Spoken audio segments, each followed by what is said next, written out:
host, Dr. Rick, dropping that on you. This won't be long, but I just want to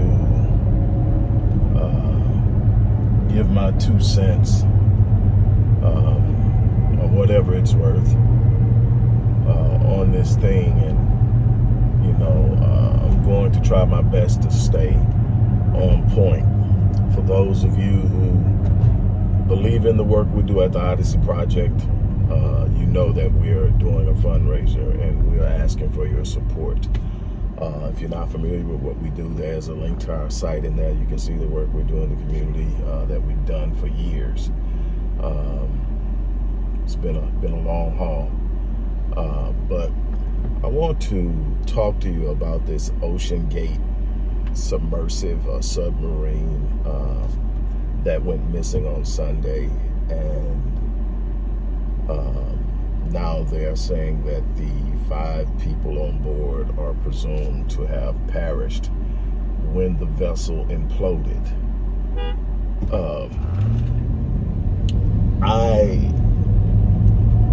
am not one of those people who feel it's necessary to ridicule people for what they decide to do, because I've got a long line of foolish stuff that I've done. I will say that the science didn't support it, and you would think that when you got that much resources going around that somebody would have a voice of reason. And actually, I believe that one person that did speak up and say it wasn't a good idea was fired. For a couple of hours, they were going to make over $1 million to take those people down there. I think it was $250K a piece.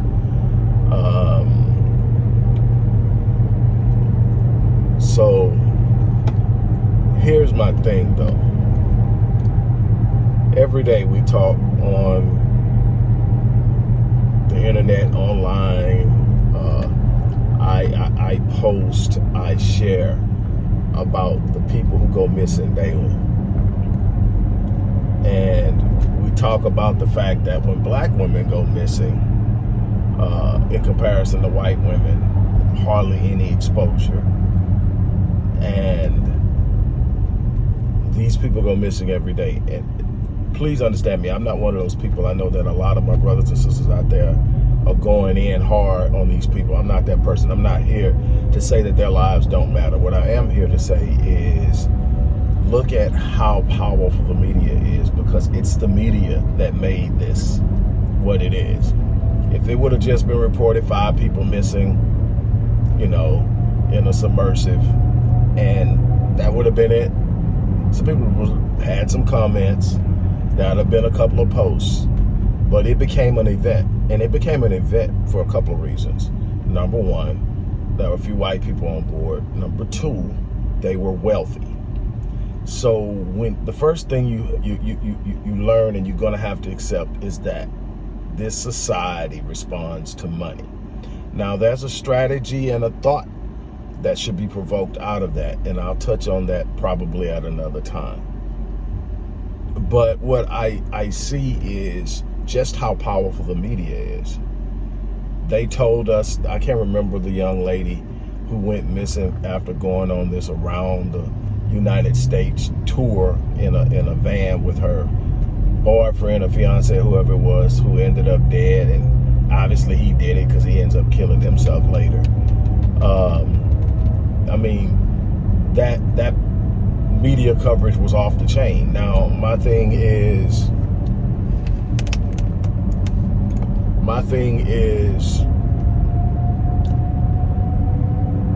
I get it. The media is looking for ratings, but it's bigger than that. My thing is, we've got to come to an understanding of just how powerful it is, so that we can understand how to move and operate and deal with it. I think we treat it as if it doesn't have influence, and it influences us in ways we're not even aware of. And I've talked about propaganda. I've written about propaganda. I've taught on propaganda. And there are different ways to do things. The first thing that went through my mind is, okay, what are we being distracted from? Because normally when this much of media attention goes to something, it's something sneaking out the back door. It's just the way the game is played. But again, you know, my heart goes out to the families. I don't hate anybody until they make a move on me or they do something to me. So for the people who, and the thing is, I've had experiences where people who didn't look like me literally saved me. So while I'm 100% unapologetically for my people, I realize sometimes that my people are my bigger enemy than some of the people that I look at and question. The difference is, though, you have to prove yourself to me when you're not my people. My people I go to war with until they prove until they prove the opposite. But here's the thing. It's easy to sit up and ridicule and talk about it. And I mean, because my understanding of science, and this is not my area of expertise, but my understanding of science is the depths alone make that dive impossible. And you got to think that this places that full-size military submarines don't do. This is that deep, and you thought it was a good idea to go down there. I mean, that it's 12,000 plus feet down, and you know, for those who don't understand that the deeper you go, the more pressure it is, and it's a point where you get to where the body can't stand the pressure. Then it gets a little bit more deeper, and certain structures can't stand the pressure. Then you get to a point to where it's impossible for anything that they have designed to stand the pressure. They got things that they can send down their remote control. And they're doing it remote control because of the risk of life. And again, you know, this is the thing that they do. My heart goes out to anybody who's hurt behind their loss, because from what I understand, they are counting them as presumed lost because they found a debris field, which points to, within the search radius, which points to an implosion, which is likely. And the first thing I heard when I heard about it was they couldn't have did that. They couldn't have thought they could go down in that thing. And so about an hour and a half after, an hour and a half of diving, you've gone too far. And so they said about an hour and 45 minutes, they lost communication. Well, it's probably because they dove too far. But everybody's got something they want to do. Everybody's got something. And, you know, I can't imagine what that was like. And if one man took his teenage son down there for an excursion of a lifetime, and, you know, now they've got family looking, you know, and all this stuff like this here. My thing is, I have no problem with acknowledging when things happen. And my thing is, the media literally dictates what we get excited about, what we give attention to, what we get upset about, and so much more. We are told by the media, by the way that it reports things, what to get upset about. We need to develop a capacity within ourselves to be able to control the message and the narrative so that our people can focus on the things that we need to be focused on.